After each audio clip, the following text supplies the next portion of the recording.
Frumoși mei tauri, bine ați venit, dragilor! Astăzi facem etalarea de iubire pentru luna mai 2025 și începem ca întotdeauna cu cei care au o relație. Nu mai pierdem timpul să vorbim, trecem la treabă. Hai să vedem pentru taurii care au o relație, care este energia lunii mai în relația lor. Avem conformismul la sărit aici, dragii mei, și avem împlinire. Pentru unii dintre voi, mie vine să spun, conformismul nu duce la sentimente de împlinire în relație. Ca și cum dacă e ceva ce nu-ți place în relația ta sau tu simți că te încarcerează această relație, da? Hai să spunem, te limitează într-un fel sau altul, pentru că aici avem limite, da? Limite.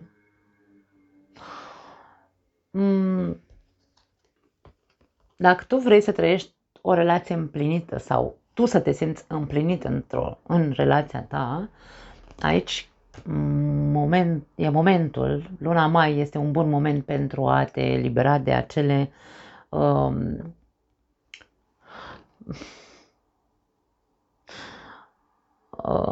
hai să spunem, de aceste lucruri tipice taurului, de a rămâne acolo într-o relație chinuit, poate, sau neîmplinit, însă rămâne acolo. Da?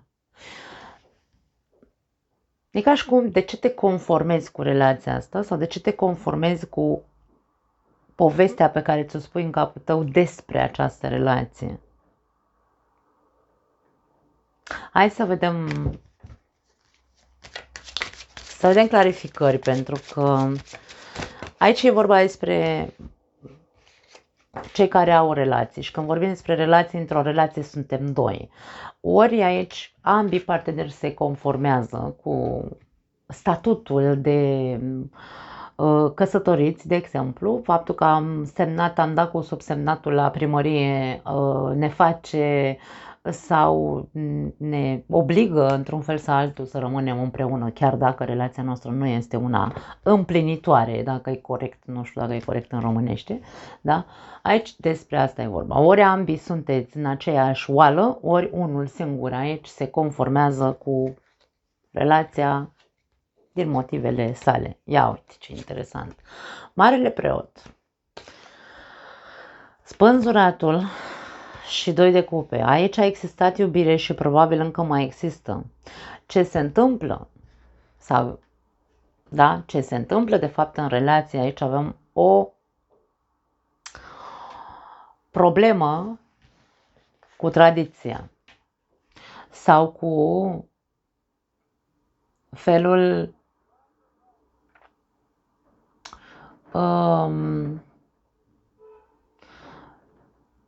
în care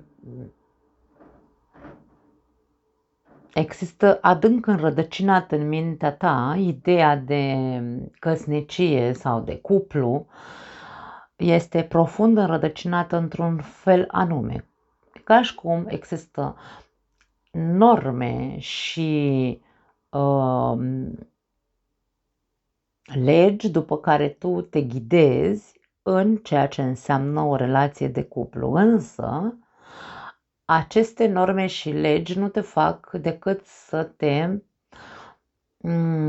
ducă în acest punct de a te conforma. Nu contează dacă sunt bune sau mai puțin bune acele norme învechite, pentru că aici vorbim despre tradiție, din moș strămoș. În relațiile noastre de pe toată zi, linia tradițională strămoșească din familia aceasta numită Taur, toată lumea a rămas acolo în relația, domne, chiar dacă și-a luat bătaie, chiar dacă, nu știu, chestii de genul, da? Aici e vorba despre, ok, am această structură mentală rigidă în care normele sunt norme. Dacă te-ai măritat, acolo rămâi bine măritată, nu contează în ce condiții ești. Însă, toate aceste norme, legi stricte și rigiditate mentală nu fac decât să îți arate faptul că nu ești fericit. Că există aici încă între tine și partenerul de viață o conexiune într-un fel sau altul. Ce fel de conexiune aveți voi știți. Doiul de cupe reprezintă sufletele gemene. Sufletele gemene nu înseamnă, sau suflete pereche dacă vrei, nu înseamnă neapărat fericire. Nu, aici vorbim despre două persoane care au de învățat unul de la celălalt.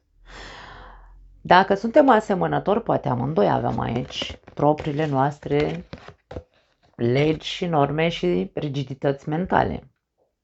Avem spânzuratul aici, care a vrut să se așeze între acești doi parteneri și aceste norme și legi. Dacă voi ca relație de cuplu sau ca parteneri vreți să ajungeți să trăieți împliniți în această relație sau să aveți o relație împlinită din punct de vedere emoțional, ar trebui să vă uitați în ce vă oglindiți toate aceste rigidități. Pentru că poate unul dintre parteneri are rigiditățile lui din familia lui, bineînțeles, avem tradiția, și celălalt are rigiditățile lui din familia lui, este clar, da? Pentru că fiecare dintre voi veniți dintr-un alt rang sau dintr-un alt, fiecare cu strămoșii lui, da? Așadar, spânzuratul vrea să ne puncteze și să ne arate faptul că nu veți ajunge să fiți fericiți și împliniți așa cum vedem că se dorește pentru foarte mulți dintre voi, până când nu dați drumul acelor rigidități, acelor obiceiuri de a vă conforma, acelor strâmtori mentale, da? Acelor moșteniri de familie, acelei imagini pe care ai văzut-o acasă sau legile după care s-a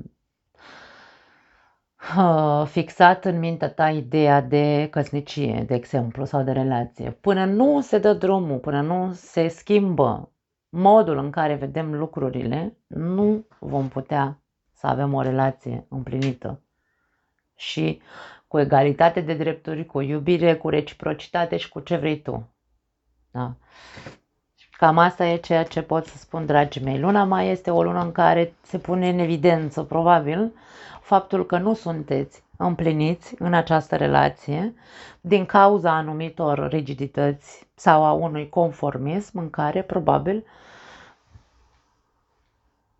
se va accentua și va trebui să vezi, va trebui să vedeți, pentru că vorbim de două persoane aici, tu și partenerul de viață, să vedeți la ce trebuie să renunțați, la care dintre normele mentale sau rigiditățile mentale trebuie să renunțați începând cu această lună. Hai să vedem un sfat pentru voi.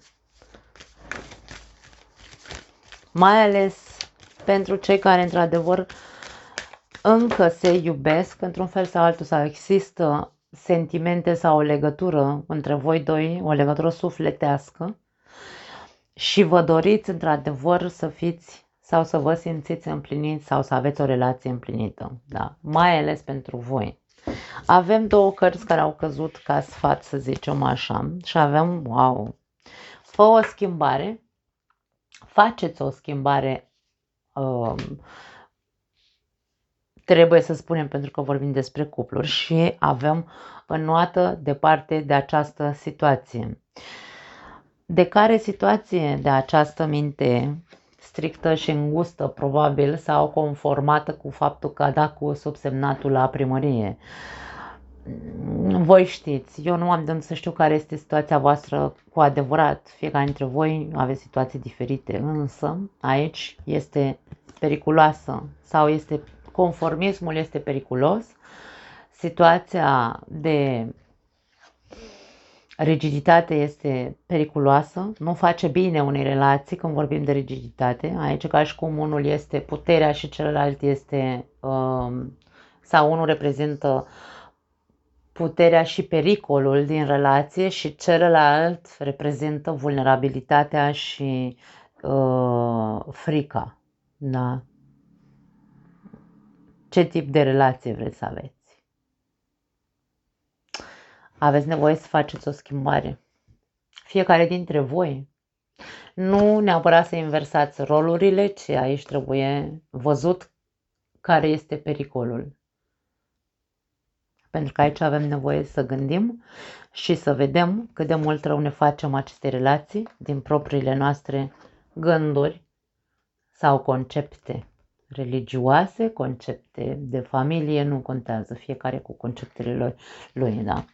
Da, cred că s-a înțeles pe unde bate această etalare. Bun, hai să vedem. Pentru taurii singuri, luna mai 2025, iubirea. Ce se arată pentru cei singuri?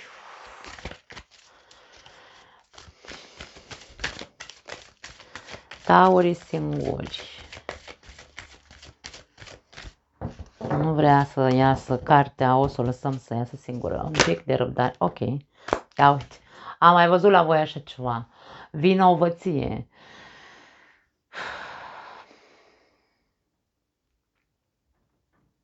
Acum, unii dintre voi poate vă simțiți vinovați pentru ceva. Poate alții dintre voi vi se pune sau vi s-a pus în cârcă ceva și voi încă trăiți cu acel bagaj. E un soi de bagaj în care poate ți s-a reproșat multe de-a lungul altor relații trecute pe care le-ai avut și tu încă trăiești în acea senzație de acuzație, da? Ca și cum mă simt tot timpul judecat, mă simt tot timpul, nu știu, arătat cu degetul într-un fel sau altul. Aici am fericire. Tu vrei să fii fericit, însă până nu scapi de acest sentiment, fie el faptul că te simți vinovat de ceva ce ai făcut sau poate nu ai făcut în alte relații trecute, e ca și cum nu vei ajunge să fii fericit vreodată. Și nu vreau să fiu atât de extremist încât să zic niciodată. Aici e vorba despre, ok, e momentul să conștientizez că eu dacă sunt singur sunt pentru că ori eu sunt cel care arăt cu degetul pentru că nu-mi place că ai, nu știu, 3 kg în plus, cu toate că un taur nu are probleme de genul ăsta. Taurului îi plac femeile, de exemplu, bărbații taur, îi plac, bărbaților taur le plac femeile, un pic mai, nu neapărat grase sau grăsuțe, dar să aibă cărniță pe ele, da? Da, eu vă zic eu că am un taur acasă. Femeilor taur le plac bărbații care arată mare așa, nu grași, însă le plac bărbații corpulenți, dacă e corect spus în românește, da?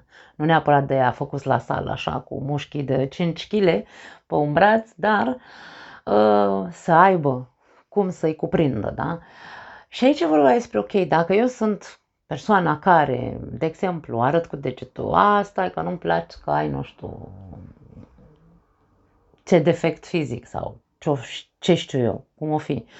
Poate fi unul din motivele pentru care tu nu găsești un partener de viață, pentru că ești foarte critic. Da. Pe de altă parte, dacă tu te simți vinovat, cum am zis mai devreme, nu ești într-o relație în momentul de față sau nu reușești să găsești pe nimeni, este pentru că poate ai anumite sentimente de vinovăție, ai făcut ceva în alte relații sau n-ai făcut, după cum am zis, și te simți acolo, ești încrustat într-o energie de vinovăție care nu te lasă să avansezi și nu reușești să, ca și cum tot timpul ți se pare că atunci când întâlnești pe cineva ca și cum tu te uiți temător, ca și cum hai să vedem oare ce părere o avea despre mine aici. E prima întrebare probabil care îți vine, oare eu îi fi pe plac, nu îi fi pe plac cu aceste persoane, adică tot timpul ești așa temător. Da. Hai să vedem despre ce e vorba.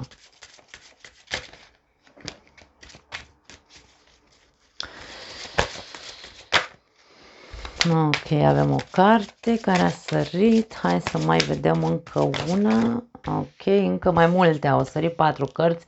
Prima carte care a sărit este Regele de Bâte, 9 de spade, Cavaler de spade și 3 de cupe. Ok.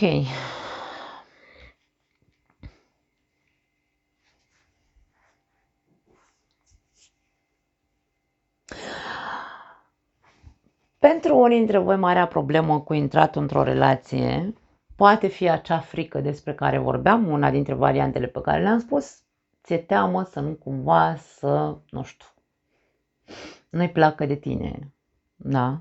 Sau a unor posibili parteneri, viitor parteneri, tot timpul ești cu frica aia și te uiți așa cumva, aoleu, dacă nu-i place nu știu ce de mine, dacă nu. Aici vorba despre, ok, dacă trăiești cu această frică, de exemplu, că vei fi criticat pentru anumite defecte pe care le ai, regele de bâte este anticritică, regele de bâte este o energie care vine și îți spune arată-te folos sau fii mândru de ceea ce ești. Indiferent că toți avem defecte, da? Nu e vorba despre a trăi în frică întotdeauna doar pentru că, nu știu, eu am 5 kg, 10 kg în plus și vai de mine, asta are, se poate rezolva, te duci frumos la sală, ți o dietă și te-ai slăbit, da? Nu mai, nu te agăța de chestii de-astea. Aici vreau despre, ok, nu contează nu doar fizicul, nu contează pentru că aici avem un rege de bâte, regele de bâte este foarte mândru de cum arată, el e cel mai tare din parcare. Nu trebuie să cazi în extrema asta în care corpul, de exemplu, să fie singura imagine sau singura, hai să zicem așa, nu știu, carte de vizită, pentru că înăuntrul nostru avem sentimente, înăuntrul nostru simțim, da? Și nu doar imaginea este cartea noastră de vizită. Dacă asta te îngrijorează, că vezi, Doamne, nu o să fii pe placul celorlalte persoane care pot fi potențiale partenere de viață. Fizicul este cel mai puțin important pe termen lung. În principiu, da, du-te, lucrează-te la sală, slăbește dacă asta e o problemă pentru tine. Nu mai sta să plângi aici, să-ți bați capul, aoleu, jale mare, nu mă place, domne, aoleu, aoleu. Nu, aici e foarte multă exagerare mentală și critică din punct de vedere al fizicului tău, da? Fii un pic ambițios aici. Cavalerul de spade este ăla care pune una și face, domne. Se duce, ok, în trecut n-am făcut bine lucrurile, n-am avut grijă de mine, de corpul meu, de sănătatea mea, mă duc. Dacă pentru mine e important ca să intru într-o relație, imaginea fizică, pentru că este prima, hai să zicem așa, carte de vizită, atunci mă duc și fac. Ce fac? Uite așa, cu veselie și cu bucurie, mă duc și mă înscriu la sală. Sau mă duc și vorbesc cu prietenii mei. Băi, uite, eu am problema asta, mă mănâncă pe mine așa pe dinăuntru, că vezi, Doamne, eu nu-mi găsesc un partener pentru că sunt, nu știu, am 5 kg în plus sau 10. Voi ce credeți? Ce părere aveți? Credeți că sunt atractiv? Pentru că regele de bâte reprezintă atracția sau felul în care noi percepem despre noi că suntem atractivi. Și vezi ce spun prietenii, dar aici e vorba de acționează, nu mai sta așa să te plângi toată ziua, bună ziua, de același lucru, că nu arăți bine sau că nu o să fii pe placul restul celorlalți, și pune una și treci la acțiune, du-te și fă ceva pentru tine, dacă vrei, dacă asta este marea ta problemă. Dacă vorbim despre sentimente de sau tu ești cel critic, nu ai o relație pentru că ești cel care arată cu degetul, că celălalt are, nu știu, tot felul de critici, nu contează, nu trebuie să zic eu ce critici tu în alte persoane în cazul în care există această variantă. Poate că este vorba doar despre această imagine fizică. Tu te uiți doar la persoane care arată foarte bine. Dacă nu este persoana așa trasă prin inel și cea mai strălucitoare, pentru că ăsta e strălucitor, regele de bâte, și ca și cum nu te uiți. Însă nu ții cont de un singur aspect. Câte coșmaruri ai avut cu persoanele cu care tu ai intrat în relații și erau șarmanți și erau trași prin inel și erau cei mai frumoși și cei mai cei. Câte coșmaruri de relație ai avut? Câte probleme ți-au adus aceste persoane sau câte probleme au ridicat la fileu în relația care le-ai avut cu ele în trecut? De câte ori ai avut probleme de faptul că ai fost înșelat sau trădat sau nu știu, ai descoperit că a avut o altă aventură în exterior, da? Ia întreabă-te.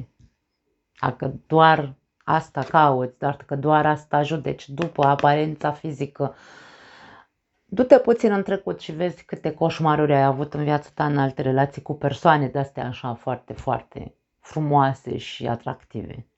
Cât de multă fericire ți-au adus? Niciuna, că dacă ești singur, despre ce vorbim? Mm? Pentru cei de la treia variantă, în care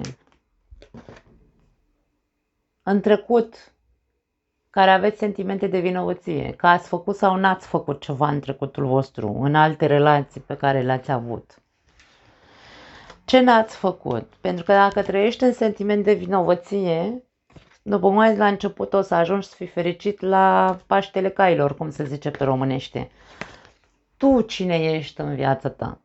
Indiferent de cât de vinovat te simți. Pentru ce să te simți vinovat? Ok, n-ai știut să faci mai bine lucrurile în trecut, asta e, niciunul dintre noi n-am știut când eram mai tineri.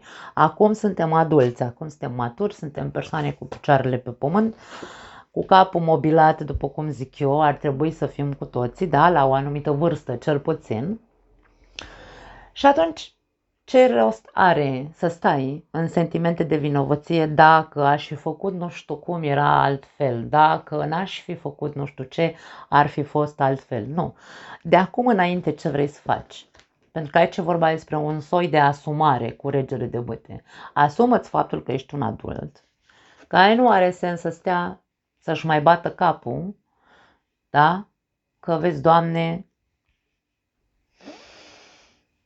aș fi putut să fac sau aș fi putut să nu fac ce am făcut.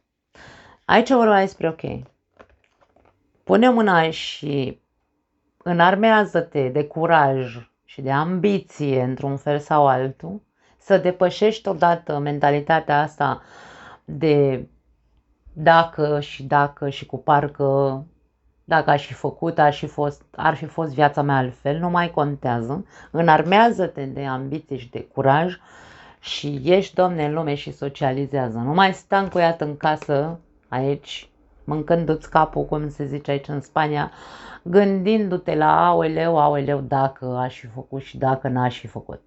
Pune mâna și ieși în oraș, socializează, că nu te ajută cu nimic să stai în sentimente de vinovăție. Dacă tu într-adevăr cauți să fii fericit, să ai o relație, de acum înainte, aici vorba despre a te valora.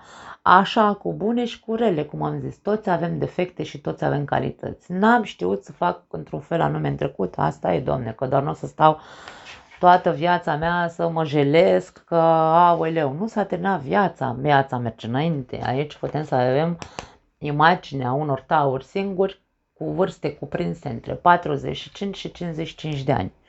Da? Dacă tu ai între 45 și 55 de ani, ce faci aici? Ca și cum ai fi un copil de la plângăcios care, vai de mine, vai de mine. N-ai ce să cauți aici. Puneți ambiția și, după cum am spus, dacă ai o problemă cu kilogramele, du-te la sală, începe să ai grijă de tine și vei vedea că dacă tu treci la acțiune și începi să ieși în oraș, să socializezi, că nu te duci la agățat, nu e despre asta. Dacă doar asta înțelegeți, nu mai stați pe canalul ăsta, că aici nu vorbim despre prostii. Dacă nu știi să faci diferența între ceea ce spun și ceea ce e cu adevărat real, sau ceea ce trebuie neapărat să ții cont, de ce trebuie să ții cont în ceea ce spun, nu să te duci așa, să te prin baruri și să acostezi femei, de exemplu, da? Sau să, nu știu, să fii hărțuitor. Nu e despre asta. E despre a învăța să socializezi. E despre a învăța să cucerești o femeie. E despre a învăța să nu te mai simți vinovat și să nu mai compari. Pentru că de foarte multe ori comparăm. În ouăle de spade stăm și comparăm. Dacă și cu parcă, cum am zis, da? Deci, învață să fii mai îndrăzneț și mai deschis, pentru că treiul de cupe este cartea optimismului, cartea celui care socializează, cartea celui care iese cu persoane dragi să se distreze într-un ambient, hai să spunem așa, relaxat, nu mergem la vânătoare de femei, ca să ne înțelegem, da? Ok, hai să dăm un sfat pentru voi.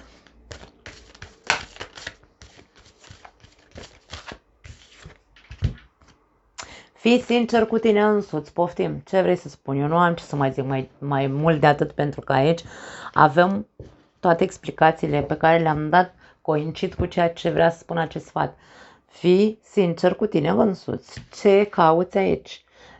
Ești cel care judecă, ești cel care te simți vinovat și trăiești încă în trecut, ești cel care ai frici că vezi, Doamne, nu o să fii pe placul celuilalt. Totul are o rezolvare. Fii sincer cu tine. Ce vrei? Vrei să fii fericit? Ca să fii fericit trebuie să faci o muncă. Nu poți fi fericit stând așa, să-ți cadă mărul lui Newton în cap să te trezească. N-ai cum. Până nu treci la acțiune și nu faci lucruri pentru tine și pentru a socializa, degeaba stai în casă și plângi și îți rozi unghiile că nu ai pe nimeni în viața ta. Nu mai am altceva de zis. Vă pup. Ne vedem data viitoare. Ciao.